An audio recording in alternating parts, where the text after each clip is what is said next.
ഞാനൊരു സംശയം ചോദിച്ചോട്ടെ. നമ്മുടെ സിനിമയുടെ പേര് അഡ്ജസ്റ്റ്മെന്റ് എന്നാണല്ലോ. അതെ. അപ്പൊ എനിക്ക് ഈ പേര് കേട്ട പിന്നെ ഭയങ്കര ടെൻഷൻ. എന്താണ്? ഈ സിനിമ റിലീസ് ആയിട്ടെങ്ങാനും വിജയിക്കുകയാണെങ്കിൽ അഡ്ജസ്റ്റ്മെന്റിൽ അഭിനയിച്ച നായിക എന്ന ആൾക്കാർ തെറ്റിദ്ധരിക്കുവോ എന്നൊരു അങ്ങനെ ഒരു തെറ്റിദ്ധാരണയൊന്നും വേണ്ട. ഓക്കെ ആണല്ലോ. ഒരു സംശയം ചോദിക്കട്ടെ, എന്തുകൊണ്ടാണ് നമ്മുടെ സിനിമയ്ക്ക് അഡ്ജസ്റ്റ്മെന്റ് എന്ന് പേരിട്ടത്?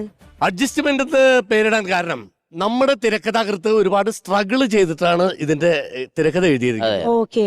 അദ്ദേഹം ഒരു ലോഡ്ജ് എടുക്കാൻ ഇദ്ദേഹത്തിന്റെ ഗൂഗിൾ പേ ഒരു നേരത്തും റേഞ്ച് ഉണ്ടായിരുന്നില്ല. അങ്ങനെ ഒരു കടത്തിണ്ടയിൽ ഇരുന്നിട്ടാണ് അദ്ദേഹം ആദ്യം ഈ പടം സ്റ്റാർട്ട് ചെയ്തത്.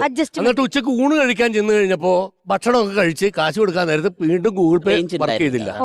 അങ്ങനെ അവിടെ പിടിച്ചു നിർത്തി, പിന്നെ അവിടെ വിറക് കയറി പാത്രം കഴുകി അതിന്റെ ഇടയിലേക്ക് ഇരുന്നിട്ടാണ് ഈ പടം എഴുതി തീർത്തത്. അതുകൊണ്ട് പുള്ളി ഇട്ട പേരാണ് അഡ്ജസ്റ്റ്മെന്റ്. ഒരു അഡ്ജസ്റ്റ്മെന്റിൽ എഴുതി തീർത്ത പടമാണ്. അത്രേ ഉള്ളൂ. അല്ലാതെ വേറെ അമ്പിളിക്ക് അഡ്ജസ്റ്റ്മെന്റിൽ അഭിനയിക്കാൻ താല്പര്യമുണ്ട്. താൻ എന്തുവാണ് പറഞ്ഞത്?